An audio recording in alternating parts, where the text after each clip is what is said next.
Chris, an NBA star, now a published author. When you hold that book in your hand, what goes through your mind? Oh man, how? How is sort of what goes through my head, but it excites me because people from here, my family, my close friends, and everyone always knew how much my grandfather meant to me.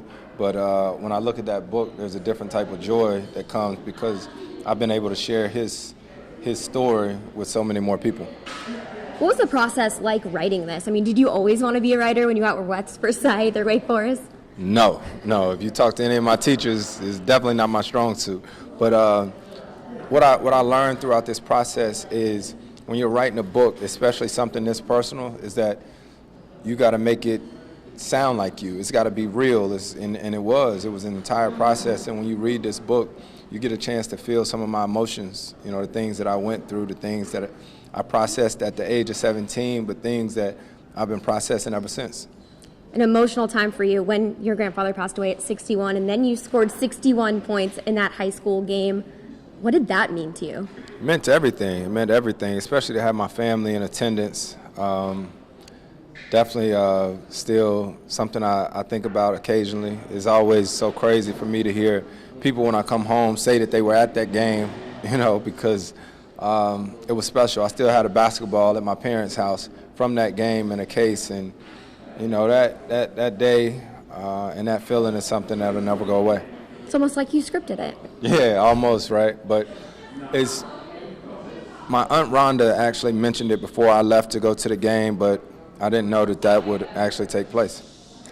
When people close this book, what do you want them to walk away with? I think when people close this book, I want them to understand how important their relationships are, with their loved ones.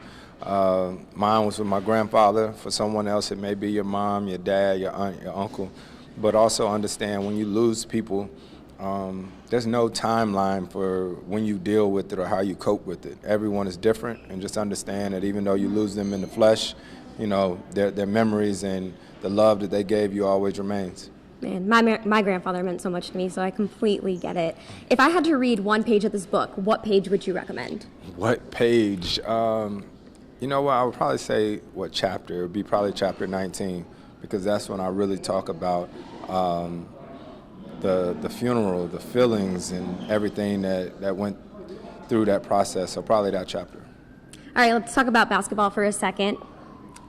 I know you were traded a couple of days ago. When it comes to trades, you could be at one place one day, across the country the next day. How do you handle that mindset?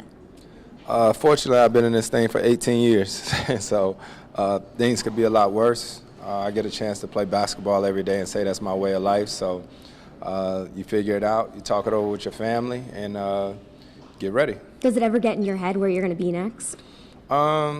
Yes, usually you know, but it's such a crazy league. Things happen all the time, but I'm fortunate to have a family and a support system that we worry about it when it's time.